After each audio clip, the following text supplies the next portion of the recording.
मैं तेरे को पहले भी बोला कि मेरा काम वही खबर निकालना है जो ना निकलती हो।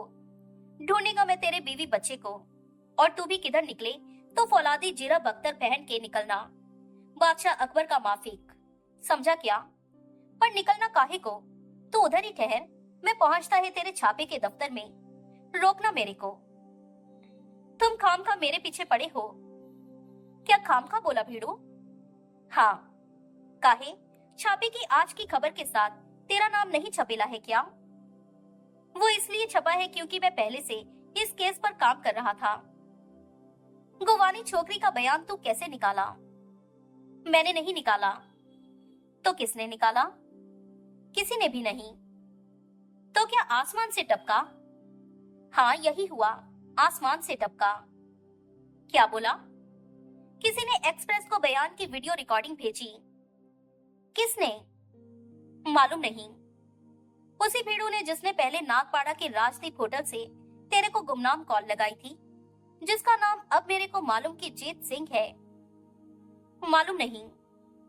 तो छापे के पास गोवानी छोकरी के बयान की खाली वीडियो रिकॉर्डिंग है क्या? हाँ। किधर से आई? गोवा से। गोवा से किधर से? पोंडा से। कौन भेजा? John Smith. वो कौन है? मालूम नहीं। पता बोल। झालानी ने बोला। इसलिए बोला क्योंकि वीडियो कैसेट भेजने वाला शख्स अगर जीत सिंह था तो जाहिर था कि वो नाम पता फर्जी था। छोकरी किधर है? भालेकर ने अगला सवाल किया। मालूम नहीं। उसकी तुम भीड़ू लोगों को कोई खबर नहीं किया? नहीं। फिर कैसे साबित करोगे कि वीडियो वाला बयान उसी छोकरी का है? मालूम नहीं। ये सोचना एडिटर का काम है, चीफ एडिटर का काम है। मैं बोला तो बयान फर्जी है, ऐसे किसी गोवानी छोकरी को कैमरे के आगे बिठा के खुद रिकॉर्ड कर लिया। खुद नहीं, कोई दूसरा किया, पर फ्रॉड किया। मैं इस बारे में क्या कह सकता हूँ? ऐसा ही है। और तू भीड़ू मेरे साथ खाली वादा खिलाफी ही नहीं किया, चिल्लाकी भी किया, शानपंती भी किया। मैं लेता है तेरी खबर। भालेकर ने संबंध विच्छेद किया। तत्काल फोन बजा। भालेकर ने कॉल रिसीव की तो पाया लाइन पर डिब्बा था। बाप, ये क्या लफड़ा है? डिब्बा परेशान हार लहजे से बोला। तुम तो मेरे को थोड़ा टाइम में वापस फोन लगाने को बोला, अभी सुबह से शाम होने को है। कोई वांदा नहीं, भालेकर बोला। अरे कैसे वांदा नहीं? अपने आइंदा अंजाम का ख्याल करके मेरा कलेजा हिलता है और तुम बोलता है कि कोई वांदा नहीं। मैं छोकरी का बाबत पक्की किया ना, उसी में टाइम खोटी हुआ। क्या पक्की किया? वो अंडरग्राउंड थी, अंडरग्राउंड है, और जब तक मैं चाहेगा अंडरग्राउंड रहेगी, समझा क्या? क्या बोला बाप? बोला कि वो गोवानी लड़की अभी भी तुम्हारे कब्जे में है। ऐसा ही है। थोड़ा टाइम के लिए हाथ से निकल गई, पर अभी वापस कब्जे में है क्या? बराबर कब्जे में है भेड़ो, कभी हाथ से नहीं निकली, ना थोड़ा टाइम के लिए, ना ज्यादा टाइम के लिए। तो छापे का उसका बयान उसका नहीं है। अब छापे वालों का सनसनी सेशन फैलाने के वास्ते इंस्टेंट था। कमाल है, यकीन नहीं आता। मैं झूठ बोलेगा क्या तेरे से? पर पक्की करना मांगता है। डिब्बे ने जवाब नहीं दिया। ठीक है, मैं कराता है पक्की तेरे को। ककक कैसे? मैं तेरे को छोकरी से मिलवाता है। क्या? फिर तो तेरे को पक्की हो जाएगा ना कि बरोबर अंडरग्राउंड है। पर कोई पढ़ नहीं, तो साला मेरी बात पर शक करता है, उसमें लोचा निकालता है, तो तेरे को साबित करके दिखाने का है कि छोकरी बराबर मेरे कब्जे में। अब पहुंच। पहुंच किधर? जिधर मैं छोकरी को अंडरग्राउंड करके रखेला है। किधर? चूना भट्टी, मालूम है ना? मालूम। उधर बाबा अस्पताल के पास एक बहुत पुराना 2 मंजिला खंडर इमारत है। एक ही 6 ऐसा इमारत ढूंढ लेगा ना? हाँ, पर 1 घंटे में उधर पहुंच, मैं तेरे को उधर ही मिलेगा। पर भालेकर ने लाइन काट दी। दोपहर बाद 2 बजे के करीब इंस्पेक्टर गोविलकर अपने थाने पहुंचा। तत्काल सब इंस्पेक्टर गोखले उसके सामने पेश हुआ। क्या बात है, गोविलकर सक पकाया। हवास क्यों उड़े हुए हैं? किधर थे साहब? रिश्तेदारी में फंक्शन था, सुबह सवेरे कल्याण गया था, अभी लौटा। क्या आपको कुछ खबर नहीं लगी? कैसी खबर? कुछ नहीं मालूम छापे में क्या छपा? अरे क्या पहेलियां बुझाता है साहब? क्या आज का एक्सप्रेस देखा? नहीं। तभी क्या है उसमें? खुद देखो, मैं साथ लाया। गोखले ने अखबार पेश किया, जिस पर गोविलकर ने बड़े अनमने भाव से निगाह डाली, लेकिन फिर जल्दी ही उसके मिजाज में तब्दीली आई। उसने जल्दी जल्दी एक्सप्रेस की लीड स्टोरी पढ़ी। आखिरकार उसने अखबार एक और डाला और बड़े उद्विग्न भाव से मेज ठकठकाने लगा। अब क्या होगा सर? गोखले बदहवास भाव से बोला। गोविलकर ने तत्काल उत्तर नहीं दिया। अब क्या होगा साहब? कुछ नहीं होगा, गोविलकर बोला तो उसके स्वर में झुंझलाहट का पुट था। अखबार वाले ऐसी लंबी लंबी छोड़ते ही रहते हैं, उनका कारोबार है ये। एक आध दिन ये खबर सनसनी फैलाएगी, फिर खबर को पब्लिक भी भूल जाएगी और खुद अखबार वाले भी। लेकिन साहब, जो छपा है वो सच है।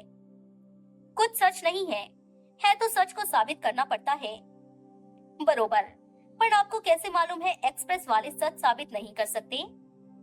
मालूम है, क्योंकि मैं इन लोगों की जात पहचानता हूँ। इनका काम ही सनसनी फैलाना है। जरा सा कोई खूंटा हाथ में आ जाए तो उस पर अपनी सनसनीखेज कहानी टांगने की कोशिश में ये लोग आपे से बाहर हो जाते हैं। पर अरे, कुछ नहीं होने वाला। क्या एक बात बोले साहब? बोलो। ये आप मेरे को नहीं, अपने आप को तसल्ली दे रहे हैं क्या? एक्सप्रेस की स्टोरी झालानी की बाईलाइन के साथ छपी है। उसको इतना फिट किया, भालेकर ने वादा करा के छोड़ा कि वो अब कोई पंगा नहीं करेगा। फिर भी देखो, छूटते ही क्या किएला है वो।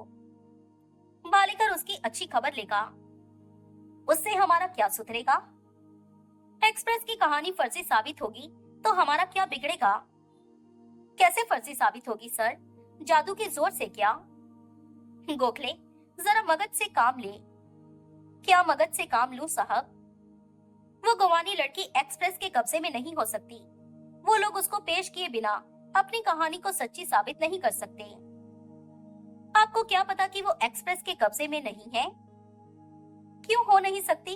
भालेकर ऐसा नहीं होने देगा साहब। क्या भालेकर और क्या वो नहीं होने देगा? लड़की हाथ से निकल गई तो भालेकर हथेली लगाएगा। साहब, उस लड़की को जिंदा छोड़ना ही उसकी सबसे बड़ी गलती थी। वो गलती अब सुधार लेगा। वो नहीं सुधारेगा तो हम सुधार लेंगे। कोई उसके साथ कदम तो रखे। मुंबई शहर में लड़की भी खल्लास होगी, वो भी खल्लास होगा। गोखले के चेहरे पर आश्वासन के भाव नहीं आए। तो खामखा डरता है गोखले, देख लेना, कुछ नहीं होगा। कुछ होना होता तो अब तक हो चुका होता। क्या बोला साहब? कुछ होना होता तो जॉइंट कमिश्नर अब तक हमारी क्लास ले चुका होता।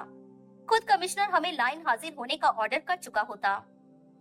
अच्छा, और ये ना भूल कि हमारा डीसीपी हमारी तरफ है। वो क्या हमें कुछ होने देगा? गोखले ने आश्वासन रहित ढंग से इंकार में सिर हिलाया। फिर भी दिल डरता है साहब। फिर वो दबे स्वर में बोला, कुछ नहीं होगा, बोल दिया ना, अब जाकर अपना काम कर। भारी कदमों से गोखले एसएचओ के ऑफिस से रुखसत हुआ। दिलीप भालेकर चूना भट्टी की खंडर इमारत के बरामदे में एक जर्जर खंबे की ओट में स्टूल पर बैठा हुआ था। उसी खंबे के साथ टेक लगाए उसके बाजू में बाबिया खड़ा था। भालेकर के जिस इंडिका पर सवार होकर वो वहां पहुंचे थे, वो इमारत के विशाल कंपाउंड में खड़ी होने की जगह आगे कंपाउंड के लेवल से काफी ऊंची सड़क पर खड़ी थी, ताकि उसकी कार की वजह से भी डिब्बे को अपनी मंजिल के शिनाख्त में मुगालता न लगता। धूल उड़ाती एक टैक्सी सड़क पर प्रकट हुई। वो करीब पहुंची तो बाबिया बोला, वही है। भालेकर ने सहमति में सिर हिलाया। अब टैक्सी की पिछली सीट पर बैठा डिब्बा उसे भी दिखाई दे रहा था। टैक्सी पर काहे आया? भालेकर चिंतित भाव से बोला। इतना तो मार लगा बाप। बाबिया बोला, अभी खुद गाड़ी चलाने को फिट नहीं होएगा ना।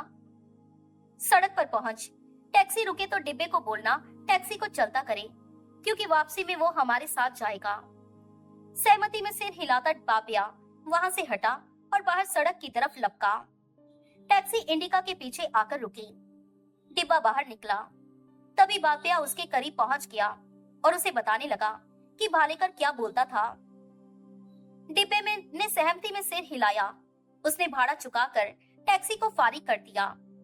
टैक्सी ने सड़क पर यू टर्न काटा और जिधर से आई थी उधर दौड़ चली। बाबिया के पीछे चलता डिब्बा खंडर इमारत के बरामदे में पहुंचा। भालेकर स्टूल पर से उठकर खड़ा हुआ। बाप, तुम खामखा भाव खा किया। डिब्बा विनयशील स्वर में बोला। अल्लाह कसम, मेरा वो मतलब नहीं था जो तुम। अब नक्की कर वो किस्सा। भालेकर तनिक झुंझलाए स्वर में बोला। तेरा ये मतलब था या वो मतलब था? अब इधर से अपनी पूरी तसल्ली करके जाने का है। जैसा बोले बाप, पर ये साला मेरा इतना खुफिया ठिकाना, मैं साला अपने बाप को कभी इधर की भनक नहीं लगने दिया। तेरी किचकिच की वजह से तेरे को इधर बुलाना पड़ा। मैं किधर किचकिच किया बाप? मैं तो खाली शक किया मेरी बात पर, लोचा निकाला उसमें। अरे नहीं बाप, तुम गलत समझा। मैं तो खाली। अभी कोई वादा नहीं, भीतर चल। इधर खड़े होने का नहीं है। कोई देखेगा तो क्या बोलेगा कि क्यों 3 भेड़ू इस उजाड़ खंडर इमारत में खड़ेला था। शक नहीं भी करना होएगा तो करेगा। भीतर चल। बाबिया ने लपक कर बरामदे में पड़ते कई बंद दरवाजों में से एक दरवाजा खोला। दोनों उसके भीतर दाखिल हुए तो उसने पीछे दरवाजा बंद कर दिया। भीतर नीम अंधेरा था, लेकिन दरवाजा बंद होते ही धूप से भीतर आए डिब्बे को ऐसा लगा जैसे उसने गुप्त अंधेरे में कदम रखा हो। ये तो साला भूत बसेरा लगता है, वो तनिक सहमे स्वर में बोला। ऐसा ही छे, तभी तो अपन के लिए फिट, समझा क्या? ठीक। बाबिया, रास्ता दिखा। अभी बाप, बाबिया बोला। किधर जाने का है? डिब्बा बोला। पूछता है किधर जाने का है? भालेकर तनिक हंसा। अरे इधर जिधर वो गवानी छोकरी बंद है उधर जाने का है। और किधर जाने का है? किधर? इमारत के तहखाने में। ओ, तहखाने में जो ऐसे बना हुआ है कि छोकरी गला फाड़ कर भी चिल्लाए तो आवाज बाहर नहीं निकल सकती। बढ़िया। उधर लाइट जलता हो तो भी बाहर दिखाई नहीं देता। बढ़िया। भेड़ो, तो उस छोकरी को खूब पहचानता है। अभी बोले तो या तू पहचानता है या अपना बोनी बाबा पहचानता है, इसलिए अच्छी तरह चौकस करने का है, खूब तसल्ली करके जाने का है कि वो वही छोकरी है। बाप, तुम तो खींच रहे हो बात को, मैं तो खाली। कोई वादा नहीं, अभी इधर है तो काहे वास्ते इधर है? डिब्बा खामोश रहा। ठिकाने का रास्ता एक वार्डरोब के भीतर से था। बाबिया ने इसका एक बोर्ड उठाया तो नीचे को जाती संकरी सीढ़ियां दिखाई दी, जिन पर पहले बाबिया ने, फिर डिब्बे ने और फिर भालेकर ने कदम रखा। तीनों नीचे तहखाने में पहुंचे, जो कि काफी बड़ा था और जहां 2 ट्यूबलाइट चल रही थी। लेकिन तहखाना खाली था और उसके फर्श पर अटी पड़ी धूल मिट्टी से नहीं लगता था कि वहां किसी को बंद करके रखा गया था। किसी की लंबी रिहाइश की चुगली करने वाली वहां कोई बात नहीं थी। उसका कंठ सूखने लगा। एकाएक उसे कोई अज्ञात आशंका सताने लगी। ये तो वो फंसे कंठ से बोला। ये तो खाली है। किधर खाली है? भालेकर मुस्कुराया। मैं है ना, तू है ना, बाबिया है ना। पर क्या करना मांगता था साले हलकट? मुखबिरी करना मांगता था क्या? पुलिस को बोलना मांगता था कि तू जो किया भालेकर के प्रेशर में किया?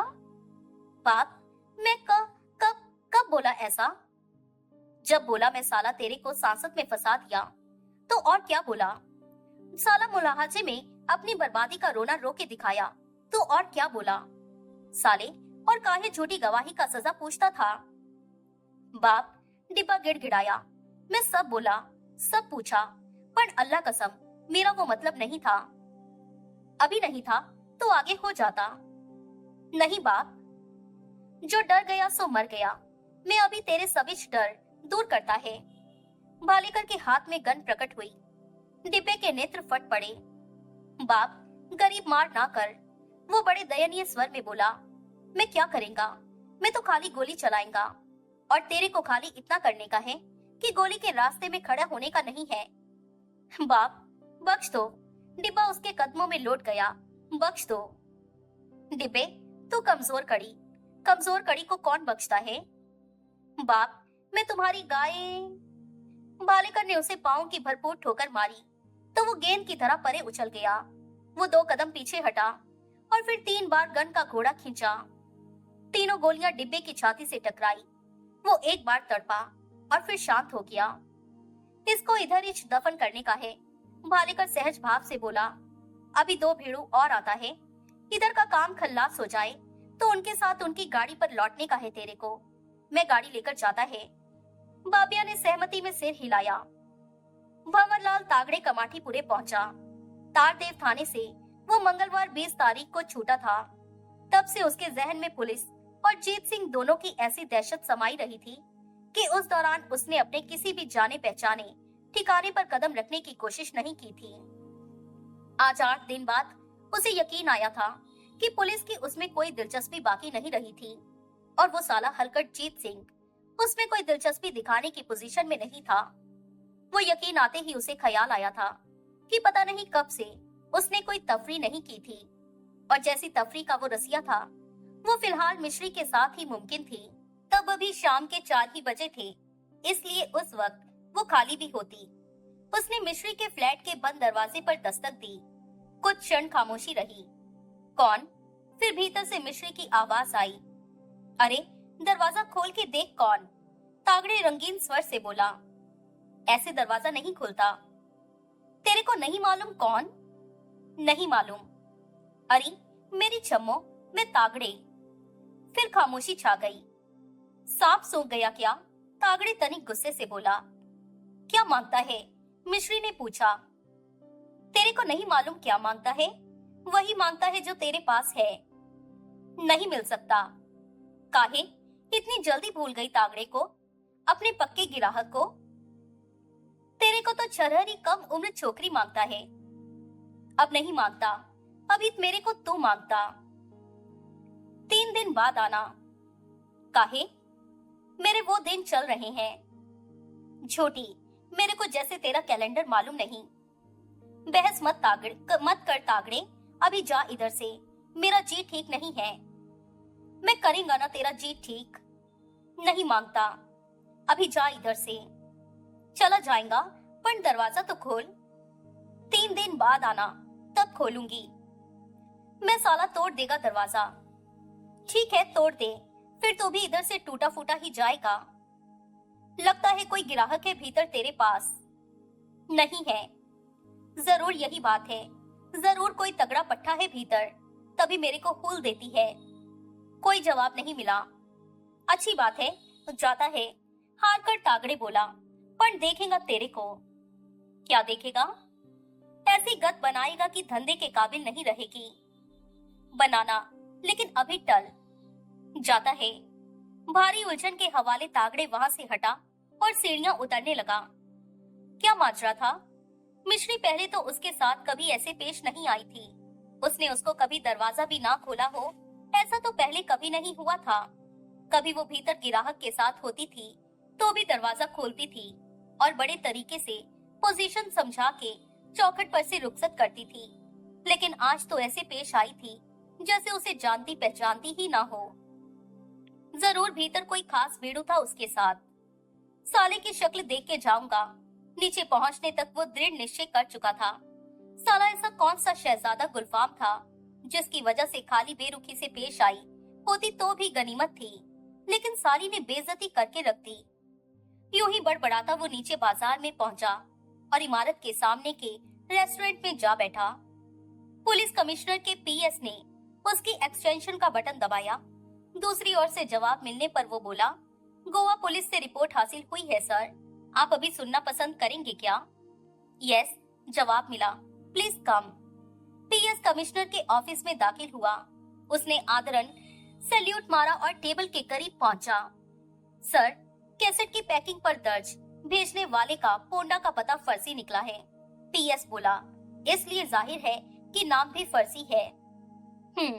कमिश्नर बोला, और गोवा पुलिस की तफ्तीश कहती है कि वो कैसेट कुरियर से इधर डिलीवरी के लिए पोंडा से बुक किया ही नहीं गया था। क्या मतलब? वो बड़ी कुरियर कंपनी है जिसके गोवा के हर शहर में, हर डिस्ट्रिक्ट में ऑफिस है। उनका रिकॉर्ड कहता है कि वैसा कोई पैकेट पोंडा से बुक नहीं किया गया था। लेकिन गोवा पुलिस के कहने पर जब उन्होंने अपने बाकी ऑफिसों से इस बाबत दरियाफ्त किया था, तो मालूम हुआ था कि असल में वो पैकेट पोंडा से नहीं, परसों सुबह वालपोई से बुक किया गया था। आई सी। तफ्तीश से पता चला है कि पहले तो पैकेट पर भेजने वाले का कोई पता दर्ज नहीं था। बुकिंग क्लर्क ने भेजने वाले का उस बात की तरफ ध्यान दिलाया था और ऐसा पता दर्ज होना जरूरी बताया था, तो भेजने वाले ने उस पर जॉन स्मिथ नाम और पोंडा का एक पता दर्ज कर दिया था। बुकिंग क्लर्क ने सवाल नहीं किया क्या कि पता पोंडा का क्यों था? किया। जवाब मिला कि असल में वो पोंडा के ही रहने वाला था। वालपोई तो वो खाली एक दिन के लिए आया था, जबकि वो शख्स असल में वालपोई का ही रहने वाला होगा और किसी वजह से अपना नाम पता नहीं उजागर करना चाहता होगा। Yes sir. गोवा पुलिस ने उस शख्स का हुलिया जानने की कोशिश की क्या? की सर, जान भी लिया। वो शख्स काफी बड़ी उम्र का गोवानी था, जिसके सिर के बाल सफेद थे और चेहरे पर वैसे ही सफेद फ्रेंच कट दाढ़ी थी। गोवा पुलिस कोरियर कंपनी के ऑफिस के आसपास के इलाके से ऐसे हुलिये वाले किसी शख्स की बाबत पूछताछ कर रही है, लेकिन कोई नतीजा शायद ही निकले। वजह? ये एक आम हुलिया है सर, जिसमें कोई स्पेशलिटी नहीं है। सफेद फ्रेंच कट दाढ़ी स्पेशलिटी नहीं है क्या? सर, बुढ़ापे में लोग चेहरे की कोई खास झुर्रियां छुपाने के लिए या फैशनेबल लगने के लिए आधी पौनी पूरी दाढ़ी रख ही लेते हैं। Maybe you are right, लेकिन हैरानी है कि किसी शख्स ने इतने बड़े काम को अंजाम दिया, लेकिन वो इसका यश नहीं लेना चाहता। खुद उसकी कोई पोल होगी सर, जो वो पुलिस पर उजागर नहीं करना चाहता होगा। तो उसने कैसेट पुलिस को क्यों भेजा? खाली एक्सप्रेस को ही भेजना काफी क्यों नहीं समझ लिया? उसे अंदेशा होगा सर कि अखबार वाले उस गुमनाम सोर्स से हासिल हुई स्टोरी पर एतबार नहीं करेंगे और उसे नहीं छापेंगे। लेकिन पुलिस एतबार कर लेगी और एक्शन लेगी क्या? कोई एक तो करेगा ना sir. Maybe you are right. Okay, तुम गोवा पुलिस से कांटेक्ट बनाए रखना, शायद उन्हें उस फ्रेंच कट दाढ़ी वाले बुजुर्गवार का कोई सुराग मिल जाए। Right sir. शाम को सूरज डूबने के बाद दिलीप भालेकर दादर मेन रोड पहुंचा। कॉल बेल के जवाब में कोटक ने उसे दरवाजा खोला। भालेकर ने भीतर कदम रखा। ये बात उसे बहुत खटकी कि उसकी आमद पर हमेशा की तरह कोटक की सूरत पर मुस्कुराहट नहीं आई थी। कैसा है कोटक? वो खुद जबरन मुस्कुराता बोला। ठीक, कोटक भावहीन स्वर में बोला। क्या नेताजी हैं? हाँ है। कहाँ? वहीं। और कौन है? जाके देखो। सहमति में सिर हिलाता भालेकर आगे बढ़ा। लिफ्ट पर सवार होकर वो टॉप फ्लोर पर पहुंचा। लिफ्ट से बाहर कदम रखते ही उसे लाहौटी के दर्शन हुए। एक कुर्सी पर बैठा वो भालेकर पर निगाह पड़ते ही उठा और नेताजी की स्टडी के बंद दरवाजे पर जा खड़ा हुआ। उसने अपलक भालेकर की तरफ देखा। क्या माजरा था? भालेकर ने सोचा। उसे उन लोगों का मिजाज बदला क्यों लग रहा था, जो हमेशा उस पर निगाह पड़ते ही एक कान से दूसरे कान तक मुस्कुराकर दिखाते थे। उसे फिजा भारी क्यों लग रही थी? वो लाहौटी के सामने पहुंचा। क्या नेताजी भीतर हैं? उसने पूछा। हाँ, लाहौटी बोला, लेकिन वो दरवाजे पर से नहीं हटा। मेरे को नेताजी से मिलने का है, बाजू हट। अभी अंदर ही ठहर भालेकर, वो बोला। काहे? बोला ना। अच्छा। लाहौटी ने घूमकर दरवाजे को धक्का दिया और इतना ही खोला कि वो भीतर दाखिल हो पाता। अपने पीछे उसने दरवाजा फिर भड़का दिया। बड़े जब्त के साथ भालेकर पीछे ठिठका खड़ा रहा। कुछ क्षण बाद दरवाजा फिर खुला और लाहौटी ने बाहर कदम रखा। उसने भालेकर की तरफ देखा और खुले दरवाजे की तरफ इशारा किया। सहमति में सिर हिलाता भालेकर भीतर दाखिल हुआ। उसके पीछे दरवाजा बदस्तूर बंद हो गया। भालेकर की निगाह भीतर पड़ी तो वो दरवाजे पर ही ठिठक कर खड़ा हो गया। भीतर नेताजी अकेला नहीं था, वहां उसके साथ छगन जादव मौजूद था, जो कि कोई बड़ी बात नहीं थी, लेकिन बोनी जादव भी मौजूद था।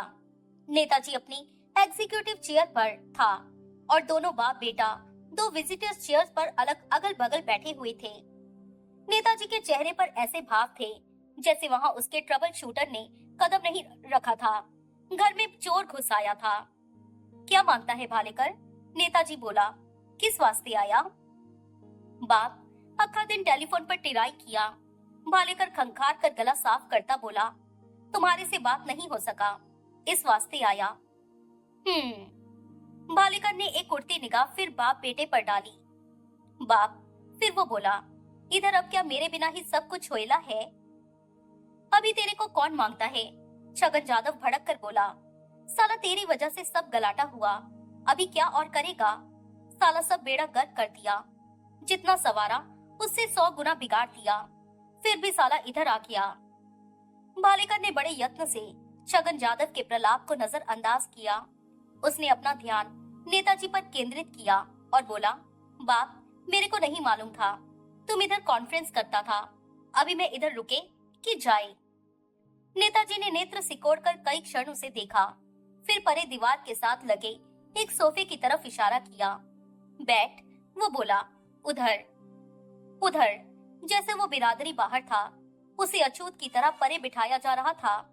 भारी कदमों से चलता वो आगे बढ़ा और जाकर सोफे पर बैठ गया। नेताजी भालेकर से निगाह हटाई और छगन यादव से संबोधित हुआ। गलाटा तो हुआ, अभी क्या करने का है?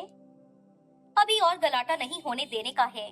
छगन यादव पूर्ववत भड़के स्वर में बोला, जो हुआ है उसको सेट करने का है, और अब जो करने का है, बोनी यादव बाप से मैच करते लहजे में बोला, मेरे को करने का है। तू क्या करेगा? नेताजी बोला, उस प्रेस रिपोर्टर को ऊपर भेजेगा जिसने ये सब पंगा किया। पंगा तो वो कर चुका, अपने अखबार में इतना बड़ा एक्सपोज वो छाप चुका। एक्सप्रेस की लीड स्टोरी से पब्लिक में जो घंटी बजी, उस रिपोर्टर को ऊपर भेजने से वो अनबजी कैसे हो जाएगी? बोनी यादव सक पकाया। मुंह खोल तो सोच के खोल, वरना चुप बैठ। बोनी यादव ने बेचैनी से पहलू बदला। तुम्हारा ट्रबल शूटर बोलता था। छगन यादव यूं बोला जैसे उसकी बात सुनने को भालेकर वहां मौजूद नहीं था, कि वो साला जीत सिंह जो गोवानी छोकरी को ले उड़ा, उसके साथ लौटकर मुंबई नहीं आ सकता था, क्योंकि ट्रबल शूटर साला अब की मुंबई को सील किएला था। फिर भी गोवानी छोकरी अपना बयान देने को एक्सप्रेस में पहुंच गई। नहीं पहुंच गई, भालेकर बोले बिना नहीं रह सका। क्या बोला? वो गोवानी छोकरी लारा रिबेलो बयान देने के लिए इधर एक्सप्रेस के ऑफिस में नहीं पहुंच गई। तेरे को क्या मालूम? मालूम तभी तो बोला। बंडल मारेला है।